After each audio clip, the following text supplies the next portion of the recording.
Hello बच्चों, let's read this question. The question says, consider the spectral line resulting from the transition n equal to 2 to n equal to 1 in the atoms and ions given below.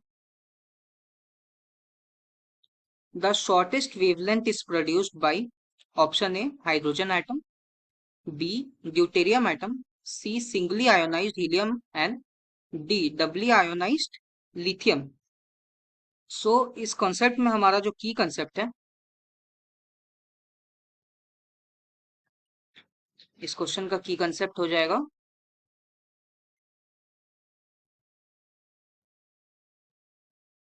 Wavelength.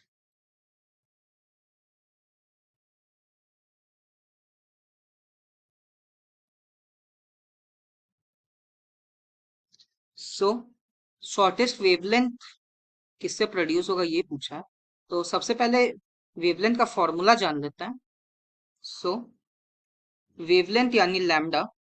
So formula के according 1/लैम्डा ये जो है ये equal हो जाता है RZ² into 1/N1 का square minus 1/N2 square.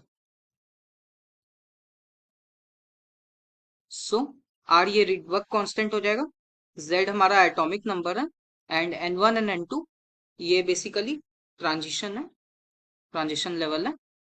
सो यहाँ पर r जो है ये तो कांस्टेंट है, n1 n2 ये भी कांस्टेंट ही है। सो यहाँ से एक हम एक्सप्रेशन डिराइव कर सकते हैं, रिलेशन बेसिकली। तो अगर लैम्डा को ऊपर भेजते हैं तो हमारा रिलेशन जो है ये ऐसा आ रहा होगा कि लैम्डा जो है ये है इनवर्सली प्रोपोर्शनल Z² के।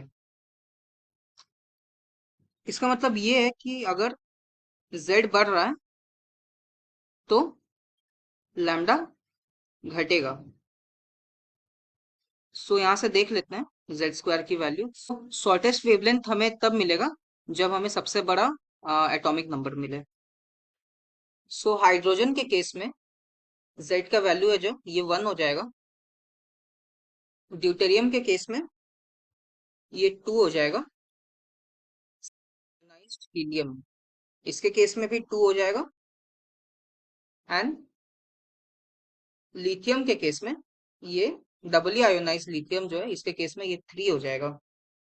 सो यहाँ से ये पता चल रहा है कि सबसे ज्यादा जो Z की वैल्यू है सबसे बड़ा वो लिथियम का है, डबली आयोनाइज लिथियम का। सो इसकी वेवलेंथ सबसे ज्यादा शॉर्टेस्ट होगी। Therefore option D is the correct answer. Option D answer.